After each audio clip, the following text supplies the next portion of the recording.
প্রিয় শিক্ষার্থীবৃন্দ, technique education কেয়ারের পক্ষ থেকে জানাই সকলকে স্বাগতম। আজকে আমাদের ক্লাসের বিষয় কস্ট শীট নির্ণয়। কস্ট শীট মূলত জিনিসটা কি আসলে? কস্ট শীট হচ্ছে একটি পণ্য উৎপাদন থেকে শুরু করে পণ্যের দাম নির্ধারণ করা পর্যন্ত যত রকমের খরচ, আয়, ব্যয় যা কিছু থাকে সবকিছুকে একত্রে নিয়ে এসে পণ্যের প্রাইস নির্ধারণ করাকে বলা হয় কস্ট শীট। এখন কস্ট শীট করার নিয়মটা কি? কস্ট শীট করার জন্য আমাদের একটি ছক জানতে হয়। শীটের অঙ্ক শুরু করতে প্রথমেই আমাদের যেটা লাগে সেটা হচ্ছে কোম্পানি নেম। একটি প্রশ্নে তোমাকে অবশ্যই বলে দেওয়া থাকবে কোম্পানি নেম। তারপরে লিখতে হবে statement of cost and profit. তার পরবর্তীতে লেখা থাকবে ফর দি ইয়ার, মান্থ বা পিরিয়ড ইন্ডেড। এখন আমরা কোনটা লিখব? প্রশ্নে যদি ইয়ার উল্লেখ করা থাকে তাহলে লিখতে হবে ফর দি ইয়ার ইন্ডেড। যদি মাস উল্লেখ করা থাকে লিখতে হবে ফর দি মান্থ ইন্ডেড। এবং প্রশ্নে যদি কোনো সময় ইয়ার বা মাস কোনোটাই লেখা না থাকে সেক্ষেত্রে লিখতে হবে ফর দি পিরিয়ড ইন্ডেড। এখন আসি আমাদের মেন ছকের মধ্যে। ছকের হেডলাইন হিসেবে আমরা পার্টিকুলার্স লিখতে পারি, অ্যাকাউন্ট ডিটেলস লিখতে পারি অথবা অ্যাকাউন্ট টাইটেল লিখতে পারি। শুরুতে যেটা হয় সেটা হচ্ছে বলে opening inventory of raw material, প্রারম্ভিক কাঁচামাল। এই ওপেনিং ইনভেন্টরি অফ র ম্যাটেরিয়ালের সাথে যুক্ত হয় purchase of raw material. Purchase of র ম্যাটেরিয়ালের সাথে যুক্ত হয় ক্যারেজ ইনওয়ার্ড, লেস যায় পারচেস রিটার্ন অথবা যদি অ্যাবনর্মাল লস থাকে। এখন এইগুলো জিনিস সবসময় নাও থাকতে পারে এবং আমরা কি জানি একটি পণ্য কেনা থেকে শুরু করে ব্যবহার করার আগ মুহূর্ত পর্যন্ত যত খরচ থাকে সবগুলোই পারচেসের মধ্যে যায়। এই খরচগুলো সম্পূর্ণ আমাদের পারচেসের অংশ। যদি এই খরচগুলো আমাদের আলাদা আলাদাভাবে দেওয়া থাকে সেক্ষেত্রে আমাদের এরকম যোগ বা বিয়োগ করে পারচেস নির্ণয় করতে হয়। অনেক সময় এইগুলো আলাদা আলাদাভাবে না দিয়ে সরাসরি বলা থাকে পারচেস। ওকে, এর সাথে আমাদের বিয়োগ যায় closing inventory of raw material. প্রশ্নে আমাদের ওপেনিং ইনভেন্টরি, পারচেস এবং closing of inventory of raw material এটা সরাসরি দিয়ে থাকে। এই তিনটা যোগ বিয়োগ করে আমাদের হয় র ম্যাটেরিয়াল ইউজড। অনেক সময় প্রশ্নে এইগুলো আলাদা আলাদা না দিয়ে সরাসরি র ম্যাটেরিয়াল অফ ইউজও দিয়ে থাকতে পারে। এর সাথে আমাদের যোগ হয় all kind of direct expenses. All kind of direct expense লেখার কারণ যত রকমের ডিরেক্ট খরচ আছে এইখানে উল্লেখ করা থাকবে এবং খরচের আগে ডিরেক্ট কথাটা উল্লেখ থাকে। যেমন এটা হতে পারে direct expense, direct labour, direct wages, other direct expense ইত্যাদি। র ম্যাটেরিয়াল ইউজড-এর সাথে ডিরেক্ট এক্সপেন্স যোগ করলে যেটা হয় সেটাকে বলা হয় প্রাইম কস্ট বা মুখ্য ব্যয়। প্রাইম কস্ট এবং মুখ্য ব্যয় নির্ণয় আগ মুহূর্ত পর্যন্ত এখানে যা দেখলাম এই সম্পূর্ণই আসে আমাদের ইনার কলমে। এই প্রাইম কস্টের থেকে আমাদের মানগুলো যায় হচ্ছে এই আউটার কলমে। এই প্রাইম কস্টের সাথে আমাদের যোগ হয় ফ্যাক্টরি ওভারহেড। এই ফ্যাক্টরি ওভারহেড আর এক নাম প্রোডাকশন ওভারহেড, আর এক নাম ওয়ার্ক ওভারহেড। এই ফ্যাক্টরি ওভারহেডের এইগুলো অল্টারনেটিভ নাম। অবশ্যই আমাদের অঙ্ক করার সময় এই তিনটা নামই জানতে হবে। প্রশ্নে এক এক সময় এক একটা দিয়ে থাকতে পারে, তো আমাদের অবশ্যই এটা জানতে হবে। ফ্যাক্টরি ওভারহেডের পরে এখান থেকে বিয়োগ যায় সেলস অফ স্ক্র্যাপ ভ্যালু। এই সেলস অফ স্ক্র্যাপ ভ্যালু যদি দেয়া থাকে তাহলে আমরা বিয়োগ দিব, যদি দেয়া না থাকে সেক্ষেত্রে আমরা বিয়োগ দিব না। এই প্রাইম কস্টের সাথে ফ্যাক্টরি ওভারহেড যোগ দিলাম, সেলস অফ স্ক্র্যাপ ভ্যালু বিয়োগ দিলাম। বিয়োগ দেওয়ার পরে যেটা থাকে এটাকে বলা হয় টোটাল ম্যানুফ্যাকচারিং কস্ট এবং এর আরেক নাম হচ্ছে ওয়ার্ক কস্ট। এটাও সেম, এটার সিনোনিম। তো আমাদের দুটোই জানতে হবে। পরীক্ষার হলে আমাদের উল্লেখ করে বলে থাকতে পারে যে টোটাল ম্যানুফ্যাকচারিং কস্ট নির্ণয় করো, সেক্ষেত্রে এই নামটাই লিখতে হবে। অথবা বলা থাকতে পারে ওয়ার্ক কস্ট নির্ণয় করো, সেক্ষেত্রেও এই নামটা লিখতে হবে। ওয়ার্ক কস্টের সাথে আমাদের যোগ হয় ওপেনিং ওয়ার্ক ইন প্রোগ্রেস এবং বিয়োগ যায় ক্লোজিং ওয়ার্ক ইন প্রোগ্রেস। এবং এটা যোগ বিয়োগ করলে যেটা থাকে সেটাকে বলা হয় কস্ট অফ গুডস ম্যানুফ্যাকচার এবং এই কস্ট অফ গুডস ম্যানুফ্যাকচারের আরেক নাম প্রোডাকশন কস্ট। এটাও আগের মতোই প্রশ্নে যেটা বলা থাকবে সেটা লিখতে হবে। যদি প্রশ্নে বলা না থাকে সেক্ষেত্রে তুমি দুইটার মধ্যে যে কোনো একটা লিখতে পারো।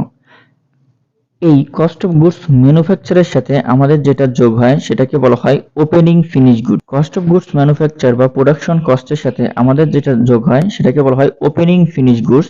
এই কস্ট অফ গুডস ম্যানুফ্যাকচারের সাথে ওপেনিং ফিনিশ গুড যোগ হলে যেখানে এটাকে বলা হয় cost of goods available for sale. অনেক অঙ্কে আমাদের এই জিনিসটা রিকোয়ারমেন্ট হিসেবে চাই। যদি রিকোয়ারমেন্ট হিসেবে চাই সেক্ষেত্রে আমরা cost of goods available for sale নির্ণয় করি। যদি না চাই সেক্ষেত্রে আমরা এইটা লেখার দরকার পড়ে না, আমাদের কি করতে হয় তখন কস্ট অফ গুডস ম্যানুফ্যাকচারের সাথে ওপেনিং ফিনিশ গুড যোগ দিতে হয় এবং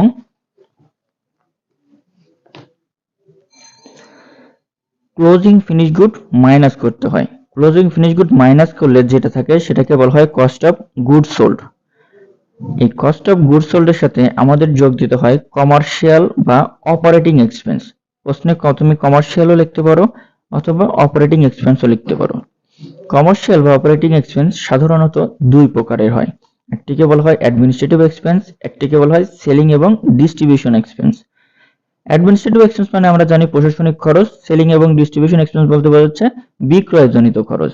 এটা তোমাকে সরাসরি দেয়া থাকবে, দেয়া থাকলে তোমরা এটা যোগ করবা। যোগ করার পরে কস্ট অফ গুডস সোল্ডের সাথে আমরা এই কমার্শিয়াল বা অপারেটিং এক্সপেন্স যোগ দেওয়ার ফলে আমাদের যেটা হয় সেটাকে বলা হয় টোটাল কস্ট, বা এর আরেক নাম আমরা বলতে পারি কস্ট অফ সেলস। এই কস্ট অফ সেলস এর সাথে আমাদের যোগ হয় প্রফিট। প্রফিট যোগ হওয়ার পরে আমাদের যেটা থাকে সেটাকে বলা হয় সেলস। এই পূর্ণ যে ছকটা তোমরা দেখলা শুরু থেকে শেষ পর্যন্ত, এই পূর্ণ ছকটাকে বলা হয় কস্ট শিট। আমাদের এখন এই প্রশ্নটাই দুই রকম ভাবে বা আমাদের এই অধ্যায়ের প্রশ্ন তিন রকম ভাবে চাইতে পারে। কি কি বিষয় চাইতে পারে দেখো। এক নম্বরে তোমাকে বলতে পারে পূর্ণ কস্ট শিট নির্ণয় করো, তোমাকে বলে দিবে প্রিপেয়ার এ কস্ট শিট। সেক্ষেত্রে তুমি কস্ট শিট নির্ণয় করবা, শুরু থেকে সেই সেলস পর্যন্ত নির্ণয় করবা, এটাকে বলা হয় কস্ট শিট। এখানে পুরো তথ্যটাই তোমাকে দিতে হবে, যে যে তথ্য থাকবে সেটা আমরা যোগ করব, কোনো তথ্য না থাকলে আমরা দিব না। প্রশ্নটা আরেক রকম ভাবে হতে পারে, সেটা কেমন, আমরা যে পুরো ছকটা করলাম, ছকের মধ্যে এখানে একটা জিনিস ছিল র ম্যাটেরিয়াল ইউজ, এটা আমরা নির্ণয় করেছি। এখানে হচ্ছে প্রাইম কস্ট, এটা আমরা নির্ণয় করেছি। এখানে হচ্ছে টোটাল ম্যানুফ্যাকচারিং কস্ট। আরেকটা জিনিস আমরা নির্ণয় করেছি কস্ট অফ গুডস ম্যানুফ্যাকচার, আরেকটা নির্ণয় করেছি cost of goods available for sale. জিনিস আমরা পাইলাম কস্ট অফ গুডস সোল্ড। এখানে আরেকটা জিনিস আমরা পাইলাম টোটাল কস্ট। এখানে আরেকটা জিনিস আমরা পাইলাম প্রফিট। এখানে আরেকটা জিনিস আমরা পাইলাম সেলস। তোমাকে রিকোয়ারমেন্ট হিসেবে এইগুলো আলাদা আলাদা ভাবেও চাইতে পারে। এখন যদি বি পার্টে প্রশ্ন হয় সেক্ষেত্রে এখানকার মধ্যে অনেক কিছু চাইতে পারে, যেমন তোমার কস্ট অফ গুডস ম্যানুফ্যাকচার নির্ণয় করতে বলতে পারে, কস্ট অফ গুডস সোল্ড নির্ণয় করতে বলতে পারে। প্রশ্ন অনুযায়ী তোমার কাছে যেটুকু চাইবে তোমাকে সেটুকু করতে হবে। এখানে আরেকটা যে প্রশ্ন হয় সেটাকে বলা হয় টেন্ডার কস্ট। এই কস্ট শিটের সাপেক্ষে আমরা সম্ভাব্য যে সেলস ভ্যালু নির্ণয় করি সেটাকে বলা হয় টেন্ডার কস্ট। এই অধ্যায়ে সাধারণত আমাদের এই তিন রকম প্রশ্ন হয়ে থাকে। একটা পূর্ণ কস্ট শিট চাইতে পারে, কস্ট শিটের মধ্যে যে কোনো কিছু তোমাকে যে কোনো পর্যন্ত তোমাকে চাইতে পারে, আর একটা চাইতে পারে টেন্ডার কস্ট। তো এটা ছিল আমাদের এই অধ্যায়ের একটা ছক। এখানে আমাদের আরো কিছু জানতে হবে, যেমন এইখানে দেখো আমরা যে দেখছিলাম ফ্যাক্টরি ওভারহেড, প্রোডাকশন ওভারহেড বা ওয়ার্ক ওভারহেড, এটা আমরা সরাসরি এখানে লিখছি। সব অঙ্কে যে তোমাকে সরাসরি এরকম টাইটেলে দিয়ে দিবে এমন কোনো মানে নেই। অনেক সময় এগুলোর মধ্যে অনেক ভাগ আছে, এই ভাগগুলো তোমাদের দিয়ে থাকতে পারে। তোমরা এখন স্ক্রিনে এই ফ্যাক্টরি ওভারহেডের ভাগগুলো দেখতে পাচ্ছ। এই ফ্যাক্টরি ওভারহেড এই অংশগুলোর মধ্যে থেকে হয়ে থাকে, এর মধ্যে অনেক কিছু তোমাকে স্মরণ দিয়ে দিবে। তো ফ্যাক্টরি ওভারহেড হেডিং দিয়ে তোমাকে এগুলো লেখা লাগবে। এখন দেখো এইগুলো হয় তোমাকে মুখস্থ হিসেবে মনে রাখতে হবে, অথবা একটি শর্টকাট টেকনিকের মাধ্যমে তুমি এগুলো মনে রাখতে পারো। শর্টকাট টেকনিকটা কি আসলে? শর্টকাট টেকনিক হচ্ছে কোনো খরচের মধ্যে যদি ফ্যাক্টরি কথাটা লেখা থাকে সেক্ষেত্রে এটা ফ্যাক্টরি ওভারহেডের অংশ হয়। উদাহরণস্বরূপ আমরা বলতে পারি, যেমন দেখো factory manager salary, factory supervision, factory rent and taxes, factory repair maintenance ইত্যাদি। এই যে খরচের মধ্যে ফ্যাক্টরি কথাটা লেখা আছে তার মানে এই খরচগুলো আমাদের ফ্যাক্টরি ওভারহেডের অংশ। আবার কোনো খরচের মধ্যে যদি ইনডাইরেক্ট কথাটা লেখা থাকে সেগুলো আমরা ফ্যাক্টরি ওভারহেডের মধ্যে দিতে পারি, যেমন ইনডাইরেক্ট ম্যাটেরিয়াল, ইনডাইরেক্ট লেবার। এই খরচগুলো ছাড়াও এমন কিছু খরচ আছে যে খরচগুলো শুধুমাত্র ফ্যাক্টরিতেই হয়ে থাকে, অন্য কোথাও হয় না। এই সকল খরচগুলোকে আমরা ফ্যাক্টরি ওভারহেডের মধ্যে দিয়ে থাকি, যেমন কয়েল, গ্যাস, ফুয়েল, এই একটি পণ্য উৎপাদন থেকে শুরু করে বিক্রয় পর্যন্ত যাইতে আমাদের কিন্তু এই কয়েল, গ্যাস এন্ড ফুয়েল শুধুমাত্র ফ্যাক্টরিতেই প্রয়োজন হয়। তুমি বাজারে যে পণ্য কেনার সময় তোমার গ্যাসের অবশ্যই প্রয়োজন পড়বে না, তুমি প্রশাসনিক কাজ করার জন্য তোমার গ্যাসের প্রয়োজন পড়বে না, তুমি বিক্রয় করার জন্য তোমার গ্যাসের প্রয়োজন পড়বে না, কিন্তু পণ্যটা যখন উৎপাদন করতে যাবে তখন অবশ্যই কয়েল, ফুয়েল, গ্যাস এগুলো আমাদের প্রয়োজন পড়ে।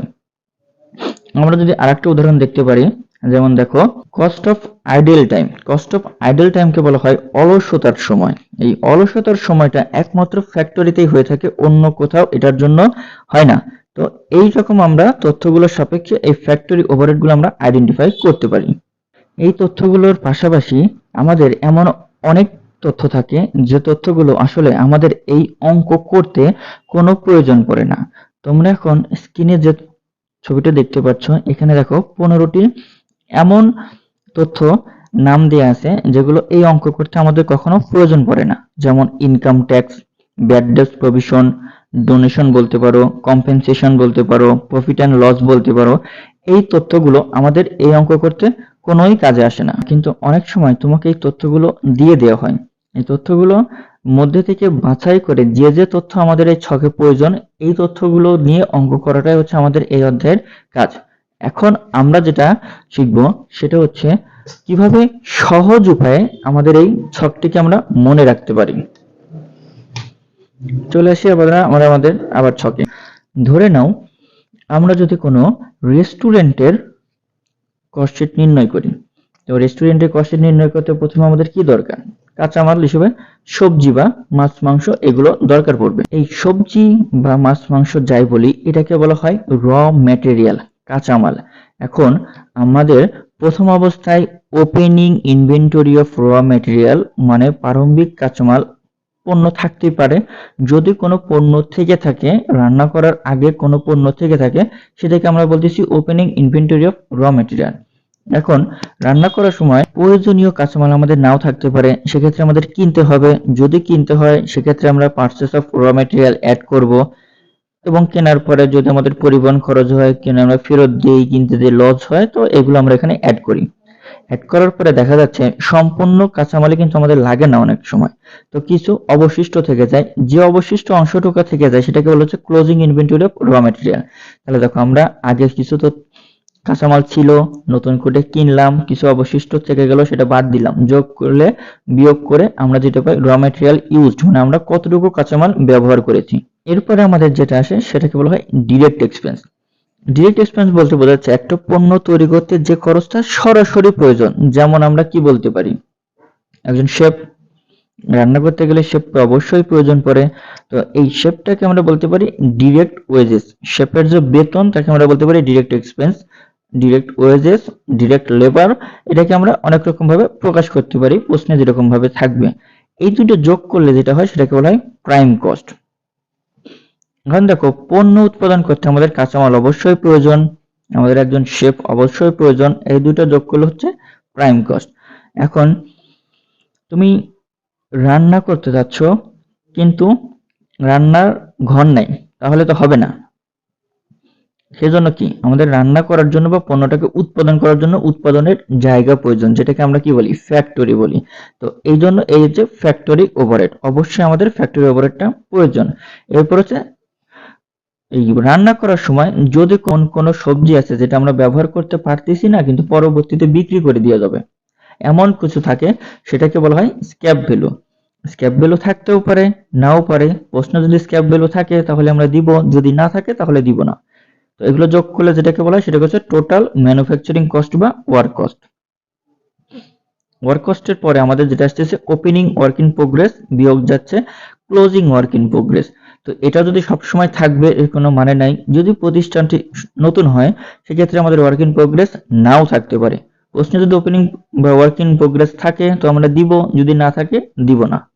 যদি থাকে যোগ বিয়োগ করলে যেটা হয় সেটাকে বলা হয় কস্ট অফ গুডস ম্যানুফ্যাকচার বা প্রোডাকশন কস্ট। এর সাথে সেম অনুরূপভাবে হয় আমাদের ওপেনিং ফিনিশ গুড যোগ হয় এবং ক্লোজিং ফিনিশ গুডটা বিয়োগ যায়। এটাও যদি একটা নতুন কোম্পানি হয়ে থাকে এগুলো থাকতেও পারে, নাও পারে। যদি আমরা থাকে তাহলে দিব, যদি না থাকে দিব না। যোগ করে যেটা হয় সেটাকে বলা হয় কস্ট অফ গুডস সোল্ড। তারপরে যেটা আসে কমার্শিয়াল বা অপারেটিং এক্সপেন্স। এখন দেখো তুমি রেস্টুরেন্টে করলা, তুমি কাঁচামাল কিনলা, পণ্য উৎপাদন করলা, সব করলা। এখন বিষয় হচ্ছে তোমার তো মার্কেটিং করতে হবে, কিংবা রেস্টুরেন্টটা চালানোর জন্য খরচের দরকার।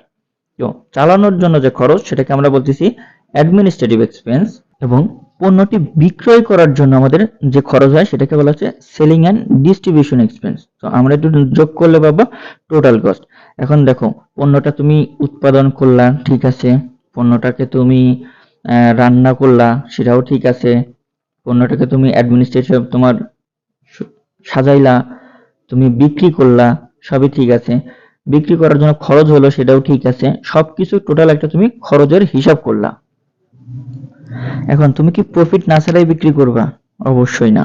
তো আমাদের কি দরকার? একটা প্রফিট দরকার। তো এই টোটাল কস্টের সাথে আমরা কতটুকু প্রফিট নিব, সেই প্রফিটটুকুকে অ্যাড করে আমরা মূলত সেলস প্রাইসটা নির্ণয় করি। এখন প্রফিট অনেক সময় উল্লেখ করা বলা থাকতে পারে যে টোটাল কস্টের উপরে প্রফিট নিব, অথবা প্রফিট বলা থাকে সেলসের উপরে প্রফিট নিব, অথবা তোমাকে বলে দিবে যে এত টাকা প্রফিট নিব, অথবা বলে দিলাম আমি এত টাকা দামে বিক্রি করব। তো আমরা যদি কস্ট জানি, বিক্রি কত টাকা করব সেটা জানি, অবশ্যই মাইনাস করলে আমরা প্রফিটটা বের করতে পারি। এরকম ভাবে আমরা পূর্ণ একটা কস্ট শিট তৈরি করব। তো এই ছিল আজকে আমাদের ক্লাস, তো কস্ট শিট নির্ণয়ের পূর্ণ ছক নিয়ে। তো ক্লাসটি যদি তোমাদের ভালো লেগে থাকে অবশ্যই ক্লাসটিকে লাইক করো এবং কমেন্ট করো।